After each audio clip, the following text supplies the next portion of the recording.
I think it probably started, I guess in high school my parents were always kind of supportive of me following what I was interested in, even if that wasn't a sort of logical career path to be a doctor or a dentist or a lawyer that maybe some of my friends were following. But I think that was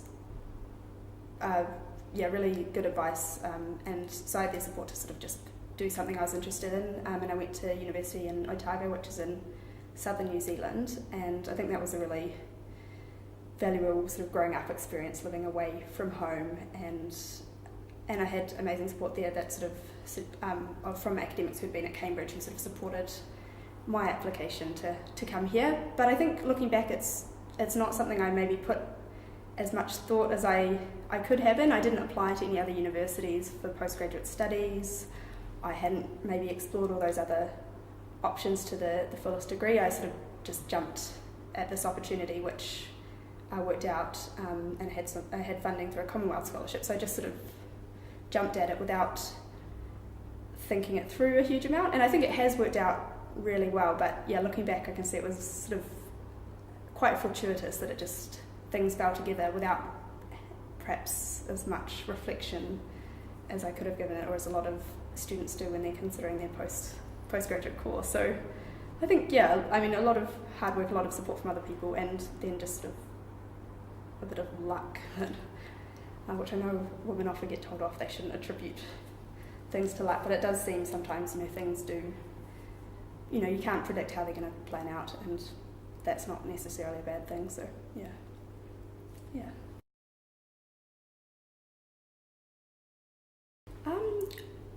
I think where I've lived has been a huge part. I mean, one of the things about filming this was I saw that the regions are grouped by countries, and I very much wanted to make sure that I'm put down as being from New Zealand, not from the UK, because that is important to me, and I think that sense of my identity and where I come from is strengthened by having lived overseas. I spent time in Mexico as a student exchange program, and then time here as well. And I think, if anything, I'm much more conscious of my identity, the history of where I come from as well, and I guess studying history, that is something I consider important. So that awareness of the connections, both good and bad, that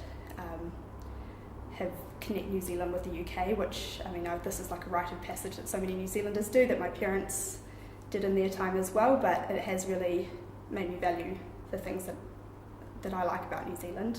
But it's also helped me be a bit more critical as well about some of the problems that we have in New Zealand in terms of certain social issues such as domestic violence, and maybe being still a bit parochial as a nation, and those things that you learn by sort of stepping outside that box, I guess.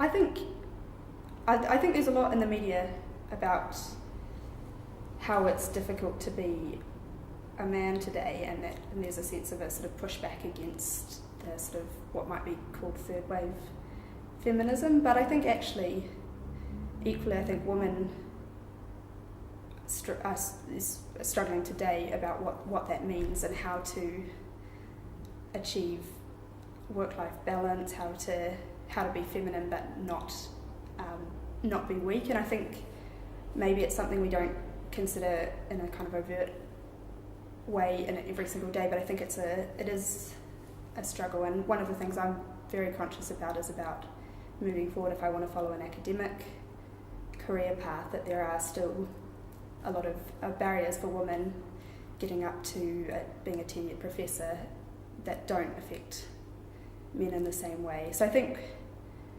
being a woman is about having to confront some of those issues, whether we want to do it in a very overt political way, or whether it's about negotiating a path through life that's shaped by those things. And I mean that's one of the things I don't know moving forward from finishing a PhD exactly how to deal with those issues about whether I want a family, about a career that might take me again from one place to another many times, and how that might impact if I did have a partner, if I did have a family at that point, how to manage those things. So I think the questions that we're facing aren't so different from 20 or 30 or 40 years ago when my mum was perhaps having a family herself. So yeah.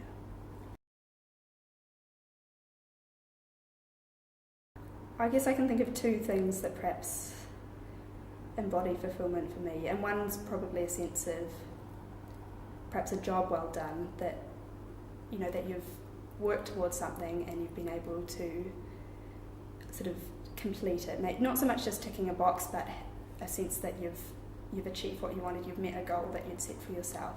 So I think that's one aspect, and I think fulfillment is also perhaps for me more broadly just happiness, about feeling content with where your life is at and sort of accepting where things are at that time. And that's not always going to be 100% positive because there are ups and downs, but about sort of just taking pleasure in maybe the smaller things and enjoying life even when you're maybe still working towards that goal and you haven't got that fulfillment by meeting whatever you're working towards. So I think there's probably two senses.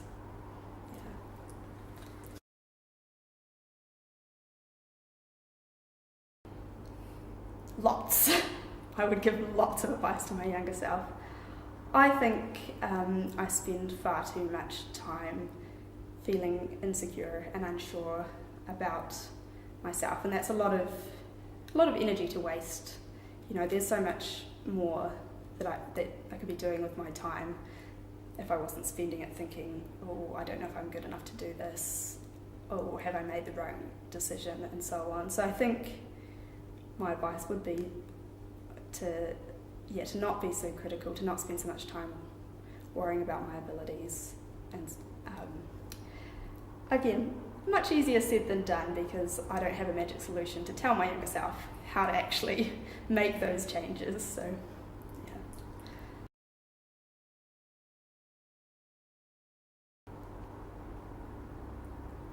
I don't really like looking at the mirror too often. At present, in the final stages of my PhD, I see someone who looks quite tired a lot of the time, and I'm quite concerned to put some concealer under my eyes to cover that up. But I do think, and I'm in my mid to late 20s now, that I perhaps am a bit less critical of my overall appearance than I was in my teens or early 20s. I'm more accepting of what's there, and that I am attractive enough, and that so I think there's perhaps more acceptance of who I am than there used to be, but there's also definitely critiques of, oh, looking tired, oh, you should get some more sleep, or you should perhaps go for a few more runs. But that's life. There's always things we could want to change. So.